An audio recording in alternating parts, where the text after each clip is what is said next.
پھر بلکہ جن کو اللہ کی طرف سے عطا ہو جاتا ہے ایسے بھی دیکھیں جی، جب ان سے گناہ ہوتا ہے ذکر بند ہونا چاہیے نا، تو گناہ کے وقت ذکر تیز ہو جاتا ہے. سبحان اللہ سبحان اللہ. تو سوچتے ہیں یار یہ کوئی جادو تو نہیں ہے، گناہوں میں ذکر کو بند ہونا چاہیے، ذکر تیز کیوں ہو جاتا ہے؟ پھر سوچتے ہیں یہ اللہ جادو تو نہیں ہو سکتا. پھر ان کی بات سمجھ میں نہیں آتی ہے نا. وہ اس وجہ سے جب ان سے گناہ ہوتا ہے تو گناہ کے کفارے کے لیے ان کا اللہ تیز ہو جاتا ہے، اس کو کاٹنے کے لیے. پھر اللہ تیز ہو کے اس کے گناہ کو کفارہ کر دیتا ہے. کیونکہ اس میں ذات ہر چیز پہ قادر ہے نا. باقی ورد وظائف جو ہے نا گناہوں سے چلے جاتے ہیں. آپ وظیفہ کریں گناہوں سے چلے جاتے ہیں، نقصان بھی پہنچا کے جا سکتے ہیں، لیکن اللہ گناہوں سے نہیں جاتا. یہ تو ہر چیز پہ قادر ہے، یہ تو گناہوں کو کاٹتا ہے. کیونکہ یہ اس کو تریاگ بولتے ہیں، یہ ٹیکا ہے، اس سے بڑا کوئی ٹیکا نہیں ہے. جس طرح ایک ٹیکا ہے مریض کو اس وقت لگاتے ہیں جب خطرہ ہو آپ میں مر جائے گا، بس پھر اس وقت ٹیکا لگاتے ہیں. اسی وقت یہ ٹیکا اس وقت لگاتے ہیں جب دیکھا آپ اس کے قلب میں کوئی جان ہی رہی مرنے والا، اس وقت یہ ٹیکا لگاتے ہیں نا. نہیں سمجھے؟ اب مرنے والا ہے اس وقت یہ ٹیکا لگتا ہے. یہ آخری حربہ ہے جو تمہارے اوپر استعمال کیا جا رہا ہے. اس سے آگے کچھ ہے، اس سے آگے کچھ نہیں. سب سے بڑی طاقت اس سے پہلے ہیں ورد وظائف ہیں، بس تسبیحاں ہیں، اس سے پہلے ہیں. لیکن جو آخری حربہ نا، یہ آخری ٹیکا ہی. اگر اس سے تم کو زندگی مل گئی تو مل گئی، ورنہ پھر مشکل ہے. اگر اس سے تمہارا قلب چل پڑا تو اس کو جس طرح تم کو زندگی چاہیے تمہارے ٹیکا، اس طرح وہ قلب کا ٹیکا ہے نا. اگر اس سے تم کو زندگی نہیں ملی نا تو پھر کسی چیز سے بھی نہیں ملنی ہے. وہ اسی ٹیکے کی مانند ہے کہ وہ آخری ٹیکا لگاتے ہیں. زندگی مل گئی تو ٹھیک، ورنہ اس کے بعد کوئی ٹیکا اس کے اوپر کارگر نہیں ہوگا. اس ٹیکے میں یہ بھی صفت ہے بالکل کہ اگر وہ زندہ رہا تو پھر دوبارہ کوئی ٹیکا اور کوئی ٹیکا اس کے اوپر کارگر نہیں ہوگا. اور یہی ہے اللہ اگر اس سے نہ ہوا تو پھر کوئی وظیفہ کام نہیں آئے گا.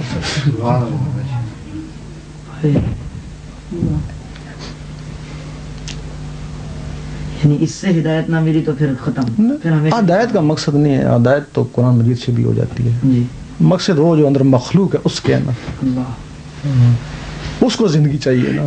اب وہ مرنے والی ہے، ٹیکا چاہیے، یا تو مر گئی تو یا پھر اللہ میں لگ گئی. جس طرح تم انسان ہو اسی طرح تمہارے اندر بھی انسان بستے ہیں نا. یہ ان کے ٹیکے ہیں نا. یہ جو ذکر قلبی سکھاتے ہیں یہ تمہارے لیے نہیں، تمہارے لیے تو زبان کی تسبیحیں ہیں نا. یہ تو ان مخلوقوں کی تسبیحیں ہیں نا. تمہارے اوپر کتنی مخلوقیں ہیں تمہارے اندر. اور جو آدمی کہتے ہیں، کوئی کہتا ہے میں نے خانہ کعبہ نماز پڑھی، حضور پاک کے روزے پہ نماز پڑھی، یہ جسم تو نہیں جاتا ہے نا، وہ جسم کے اندر کی چیزیں جاتی ہیں وہاں، ایک نمازیں پڑھتی ہیں. وہ جسم چلے بھی جاتے ہیں، مر بھی جاتے ہیں، اور پیچھے نمازیں پڑھتی رہتی ہیں. اور اس کا باقاعدہ ثبوت ہے نا کہ حضور پاک نے وہ جو بیت المقدس میں نماز پڑھائی تھی وہ مرے ہوئے کو پڑھائی تھی نا. پڑھائی تھی نا.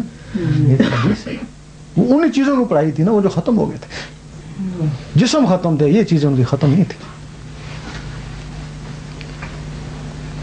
تو پھر جب یہ نمازوں میں لگ جاتی ہیں بھی تم مرتے رہنا قیامت تک، قبر میں تم رہو گے، قبر سے اٹھ کے نماز نہیں پڑھ سکو گے، لیکن یہ قیامت تک نمازیں پڑھتی رہیں گی.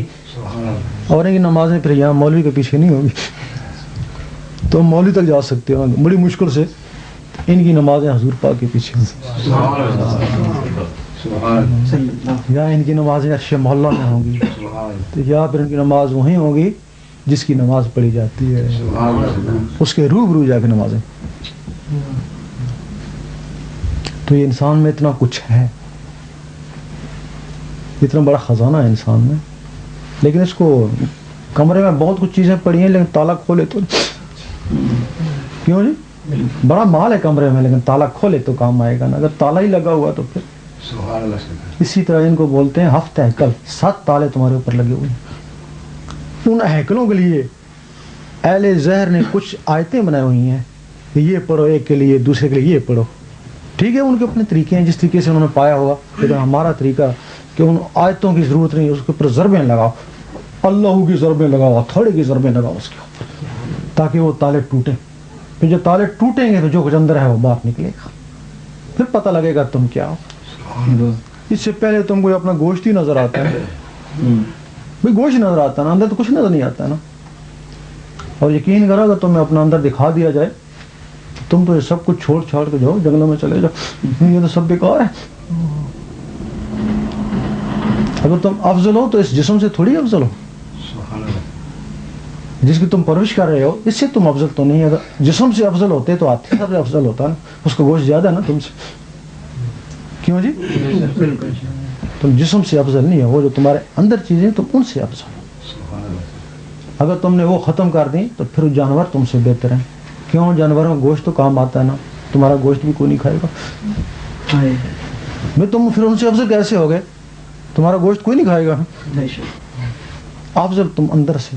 بس اگر اندر تم نے ضائع کر دیا تو حیوانوں میں, بلکہ حیوانوں سے بھی بدتر, کیونکہ حیوان گناہ تو نہیں کرتا نا, اس کا حساب کتاب نہیں ہوگا نا, تمہارا تو حساب کتاب ہوگا, پھر ان سے بدتر ہو گئے نا.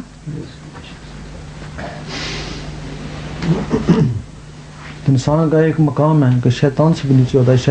شیاطین بھی اس کے اوپر شرمندہ ہوتے ہیں, کہتے ہیں یہ کیسا انسان بنا دیا. اور ایک مقام ایسا ہے کہ فرشتے بھی اس کے اوپر رشک کرتے ہیں, کاش ہم بھی انسان ہوتے. یعنی دونوں چیزیں اس میں موجود ہیں, وہ شیطانیت بھی موجود ہے, رحمانیت بھی موجود ہے. وہ جو مخلوق ہے نا ان کا تعلق, ایک کا تعلق شیطانیت سے ہے جس کی وجہ سے آدمی شیطانی کرتا ہے, باقی کا تعلق رحمانیت سے. اب انسان اپنے جسم میں جو کچھ بھر لے, اگر زیادہ شیطانیاں کرے تو پھر وہ شیطانیت کے نیچے چلا گیا, سفل میں چلا گیا, اسفل میں. اگر وہ رحمانیت ان کی طرف جائے تو پھر وہ اوپر چلا گیا جدھر رحمان ہے.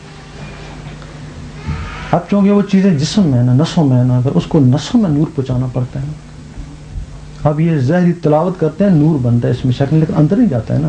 نماز پڑھتے ہیں نور بنتا, اندر نہیں جاتا ہے نا. پھر جب وہ اندر کی چیزیں کھل جاتی ہیں, آزاد ہو جاتی ہیں, پھر آپ تلاوت کریں گے نا, وہ نور کبھی باہر نہیں جائے گا, سارا اندر جائے گا. وہ کھینچیں گے اس کو, نماز پڑھیں گے نا, سارا نور اندر جائے گا, باہر ضائع نہیں ہوگا. اب تو اندر جاتے ہی نہیں, کہاں جائے, سب تالے لگے ہوئے. تو ان کا تو حال یہی ہے, آپ مسجد میں بیٹھے رہیں, بوتل ہے بارش میں رکھ دی, ڈھکنا بند ہے, بھلے بارش سے اس کو کیا, ڈھکنا تو اس کا بند ہے. اسی طرح ان کے تالے لگے, پہلے ان کے تالے کھولنے پڑیں گے, پھر دیکھو نماز کا فائدہ, پھر اس نماز کا سرور دیکھو, پھر تلاوت کا سرور دیکھو.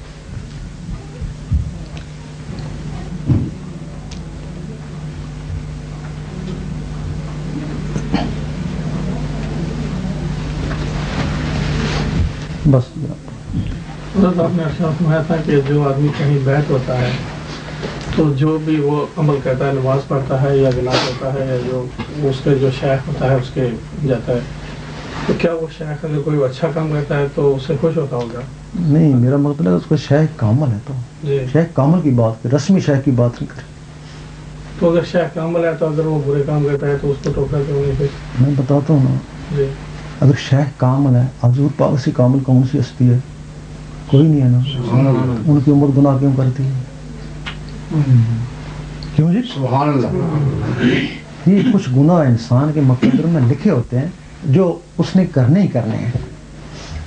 اگر آپ کا شیخ کامل ہے, جو آپ کے گناہ لکھے ہوئے ہیں وہ تو گرے نہیں ہیں. غوث پاک میں یہ تھا, ایک آدمی ان کے پاس آیا, بیعت ہوا, رات کو 20-25 دفعہ عورت کوئی آتی, عورتیں آتی, اس کو اٹھ کے نہانا پڑتا. پھر اور وہ بڑا پریشان ہو کے صبح آیا کہ یہ کیا ہو گیا, پہلے تو میرے ساتھ ایسا نہیں ہوتا تھا. آپ نے کہا یہ تیرے گناہ تھے جو میں نے خواب میں تبدیل کرا دیے. نہیں سمجھے, یہ غوث پاک میں طاقت تھی کہ اپنے مریضوں کے گناہ خواب میں تبدیل کرا لیتے تھے, لیکن سب میں طاقت نہیں ہوتی ہے. کسی کے خواب میں کرائے جاتے ہیں, کسی کے زہر میں ہوتے ہیں. اب وہ شیخ کا بھلے کامل بھی ہے, لیکن جو اس کے گناہ ہیں وہ تو ہوں گے نا. ہاں, شیخ خواب میں تبدیل کرا لے, ورنہ زہر میں ہوں گے. کیونکہ یہ گناہ ہر کسی کے لکھے ہوتے ہیں, صرف نبی کے لکھے نہیں ہوتے. نبی کے لکھے نہیں ہوتے ہیں, وہ معصوم ہوتا ہے. باقی ولیوں کے بھی لکھے ہوئے تھے, لیکن ولی جب ولایت میں جاتا ہے وہ باز گناہ ہو جاتا ہے. گناہ پہ چھوڑ دے, لکھے ہوتے ہیں تب باز گناہ ہے نا. پہلے اس نے گناہ ضرور کیے, لیکن جب ولایت میں آیا تو باز گناہ ہو گئے, وہ چھوڑ دیے. وہ اس طرح